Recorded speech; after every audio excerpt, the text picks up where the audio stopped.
I'm doing my presentation on dementia with Lewy bodies. Dementia with Lewy bodies is a progressive neurodegenerative disease that leads to troubles with thinking, movement, behavior, and mood. It's caused by a buildup of abnormal proteins called Lewy bodies in the brain, which damage the nerve cells and disrupt communication between them, leading to cognitive and motor problems. DLB is one of the most common forms of dementia. It is the second leading cause of dementia. Its distinguishing symptoms are visual hallucinations and sleep problems.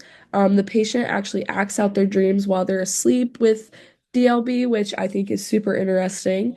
And there are no current cures available, but treatments are possible to improve the life of the patient. The pathophysiology of DLB is abnormal deposits of a protein called alpha-synuclein in the brain. These deposits were named Lewy bodies and affect many chemicals in the brain along with the function of other neurons. In a healthy brain, alpha-synuclein is actually a soluble protein that plays a role in maintaining the health and function of neurons and is highly expressed in the nervous system. So that's why with DLB, alpha-synuclein becomes Lewy bodies and can lead to cognitive decline in those with them. Some risk factors for DLB. Age is the biggest risk factor for DLB. Most people who develop it are at least 50 years old, but any age can get it. It's just more likely that you're going to get it when you're older. Another risk factor may be gender. A lot of those with DLB are male. This doesn't mean that females can't get it. Of course they can, but it is just seen a lot more in males when they get older. Scientists are still trying to figure out more risk factors for the disorder. Some they may have discovered are diseases and health conditions. A lot of sleep conditions, like REM sleep conditions, can lead to getting DLB in the future.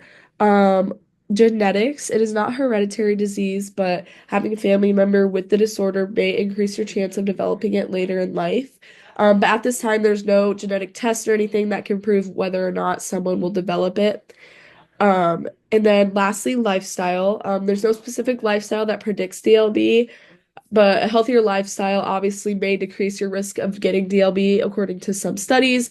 So just having a healthier lifestyle as a younger person, like exercising and stuff like that, will most likely decrease your risk of getting this form of dementia.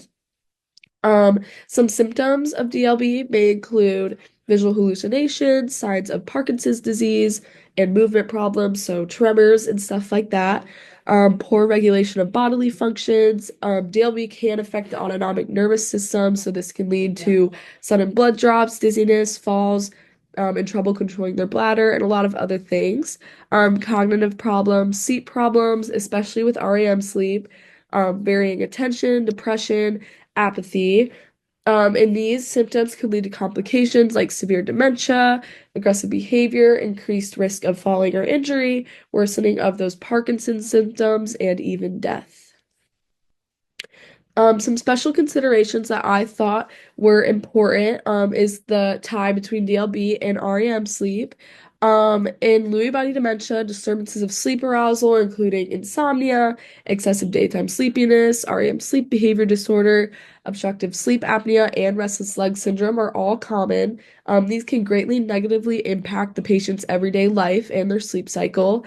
And unfortunately, little guidance is available for assessing and managing sleep disorders in DLB, and they remain underdiagnosed and undertreated as of now.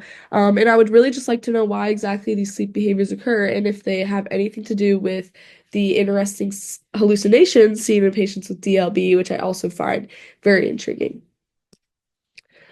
So some treatment options and the prognosis of DLB. DLB is assessed and diagnosed through a variety of symptoms and neurological and physical exams that assess reflexes, strength, mental abilities, eye movement. They use brain scans to measure brain activity. But it is treated through certain medications like cholinesterase inhibitors. These are Alzheimer's medications that work to increase the levels of chemical messages in the brain known as neurotransmitters. They can also use Parkinson's disease medications to limit those Parkinson's symptoms that they experience, as well as medication for sleep problems and other medications for the other harsh symptoms that they experience. Some medications do lead to even worse cognitive decline later in life, so a lot of people go the therapy route, like behavioral therapy.